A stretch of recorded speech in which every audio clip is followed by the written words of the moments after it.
spin the tyres before. This is doing it. Now, it's probably been a little while since you've seen the Dirty 30 in any of our videos, and the main reason being that it's actually been off the road for a little bit. You see, it's been down at Dave's shed at FFM Fabrications. Now, it's getting a little bit of work done. Actually, that's a bit of a lie. It's getting a heck of a lot of work done. Now, the next big trip this thing's going on, which you'll get to see it, is in the Kimberley. So, massive, big, epic trip. But first, let me show you around exactly what's happened. A little bit of a hint. Have a look at that bonnet. You better come with me.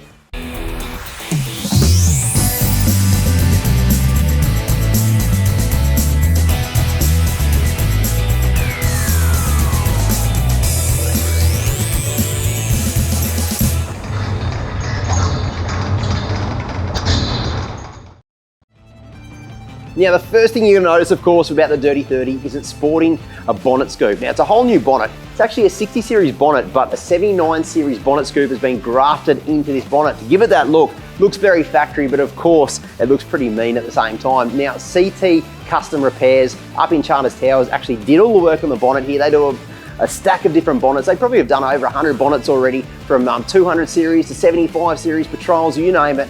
A lot of people are going with these VDJ 79 scoops because they're quite big, they look very aggressive. It's for a reason, and when I open the bonnet, you'll understand why.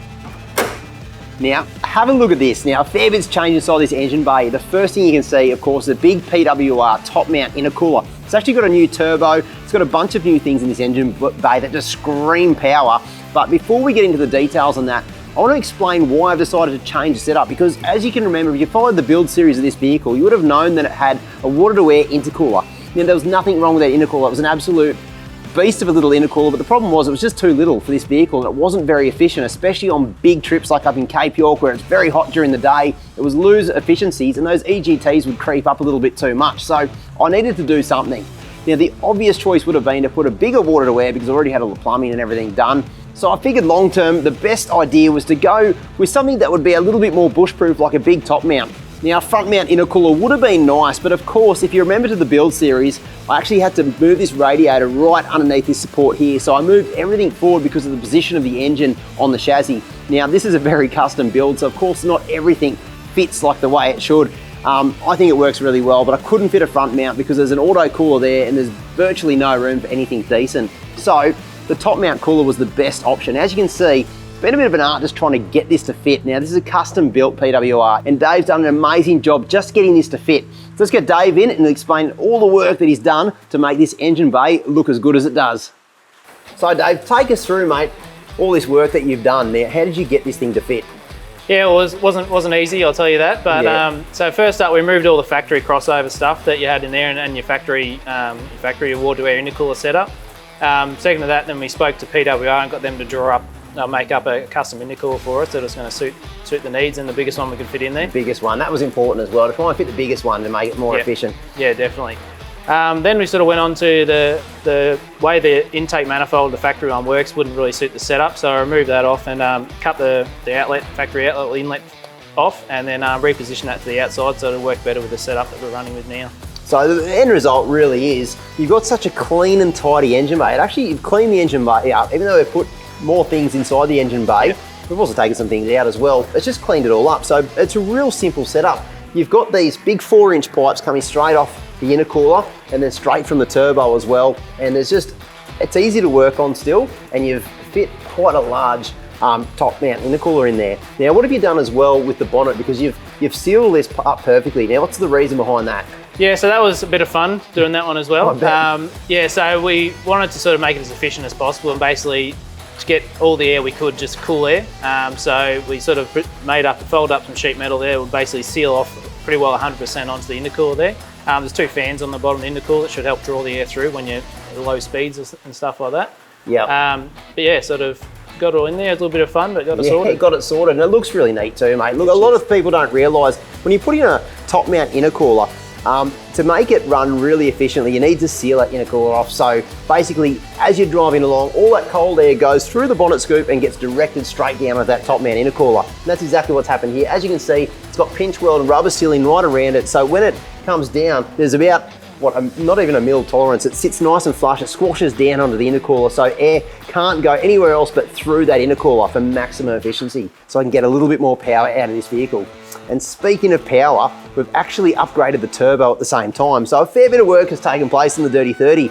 It was running basically a high flow turbo setup, which was nothing wrong with that setup, mind you. About 22 PSI, it was making great power. But now because of this bigger intercooler system, we've decided to go for the next level turbo. So we're actually running a UFI turbo. It's an 18G by UFI over in WA. Now those guys are really famous for making a whole range of turbos to get a lot of power out of patrols. Now they've done that for years quite successfully, and now they're starting to build turbos for Toyotas to make them run really well. So we're running an 18G turbo. It's got a 4-inch inlet. The old one had a 3-inch one. This is 4 inches all the way to the airbox, and of course I've got a 4-inch snorkel as well. So it should breathe a lot easier, should spool up a little bit quicker, and hopefully make a heck of a lot more power. And speaking of that, mate, I want to say a big thank you. I want to go get this thing tuned and see what it does, because hopefully it makes a little bit more power, but more importantly, hopefully it's a lot more efficient. Yeah, definitely. It'd be good to see. Nah, thanks, Dave. Champion, mate. Cheers. All right, get to drive it. Very, very exciting.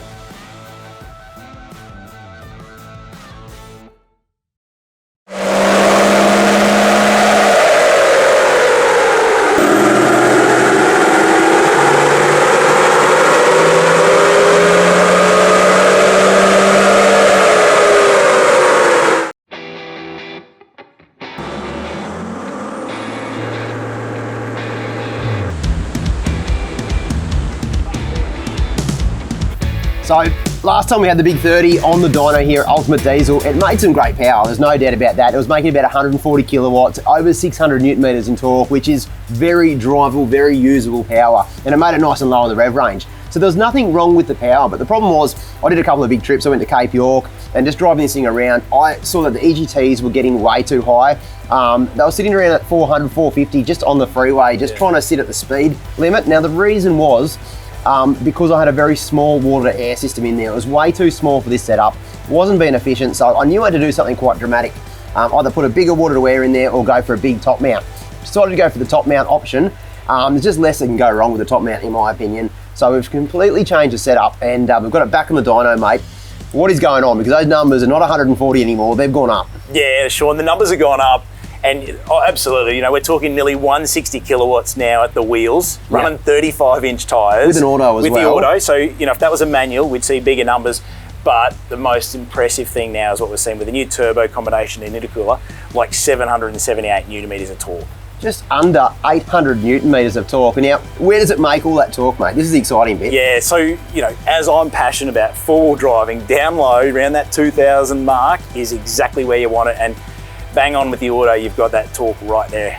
So it's gonna be quite noticeable, I think. I haven't driven the vehicle yet. I'm about to take it for a spin soon. It's obviously raining, so I can't go too hard outside, but that instant torque and having 800 Newton meters, that's about the limit you want with the auto setup of this. I'm not going for horsepower here. I'm not going for something. You can get bigger numbers if you really wanted to. You could dump a lot more fuel, a lot more boost in it, but I've got what I guess what you'd even consider quite conservative numbers here on the dyno, which means it's going to be quite reliable. Well, the big thing is, Sean, you knew when we had the other water to air intercooler, we'd do one run and we just saw it getting too warm. Yep.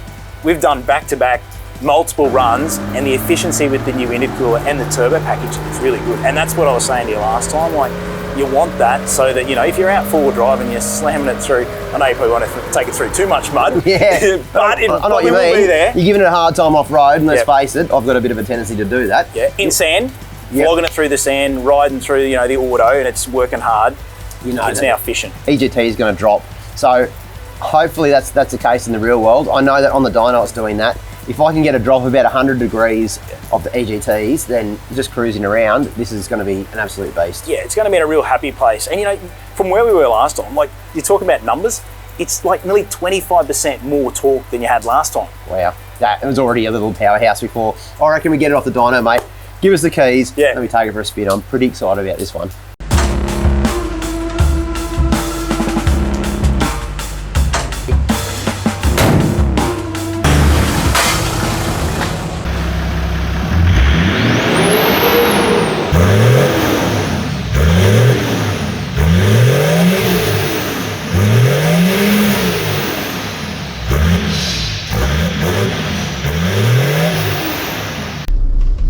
Always exciting when you get a chance to drive the vehicle after it's been tuned. Whole new setup. Alright, nice rainy day in southeast Queensland too.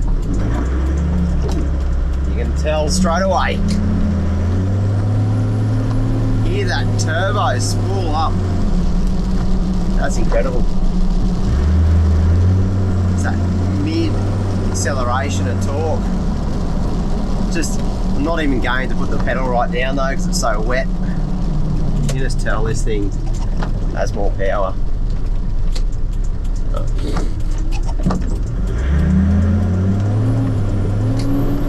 Jeez. Yeah, it's a whole nother beast to drive. Jeez. Those tyres are spinning. That's yeah, you got to be careful in the rain. That's for sure. It's never spun. I've never owned a vehicle that could spin the tyres before. This is doing it. Mind you, it is in the rain, but I haven't gone anywhere past about 60% throttle because I'm too scared. Oh, yeah. That's insane. Just that torque, that's what you can feel, and that's the sort of stuff that puts you in the back of the seat. That's what you want in a four-wheel drive, down low. You don't really care about the numbers too much. It all comes down to drivability. And this thing, an animal to drive.